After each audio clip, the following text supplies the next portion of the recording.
Hi అండి. ఈరోజైతే సేమియా పాయసం చేస్తున్నాను. ఇవి ఇంట్లో తయారు చేస్తారు కదా, ఆ సేమియా అనమాట. ముందుగా అయితే వేడి నీళ్ళు పెట్టేసుకోవాలి. వేడిన తర్వాత సేమియాని ఇలా ముక్కలు ముక్కలుగా చేత్తో నలుపుకొని ఇలా ఉంచుకోవాలన్నమాట. ఈ వాటర్ వేడిన తర్వాత దీంట్లోకి బెల్లం అనేది వేసేసుకోవాలి. అలాగే కొంచెం నెయ్యి వేసుకొని బాదం పప్పు, జీడిపప్పు, కొబ్బరి కూడా వేసుకొని ఫ్రై చేసుకొని రెడీగా ఉంచుకోవాలి. దాంట్లో ఈ సేమియా కూడా వేసేసి కలిపేసుకోవాలి. తర్వాత ఇది మరుగుతుంది కదా, దీంట్లో అయితే ఒక ఇలాచి చేసుకొని మరగనివ్వాలన్నమాట. ఈ బెల్లం కూడా కరిగిన తర్వాత ఈ సేమియా అనేది వేసేసుకోవాలి. వేసేసుకొని జీడిపప్పు, కిస్మిస్ అన్నీ కూడా వేసేసుకొని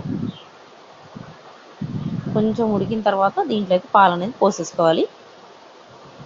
అంతే, సేమియా పాయసం అయితే రెడీ అయిపోతుంది. వీడియో నచ్చితే తప్పకుండా లైక్ చేయండి. అలాగే ఛానల్ని సబ్స్క్రైబ్ చేసుకోండి. Thank you for watching.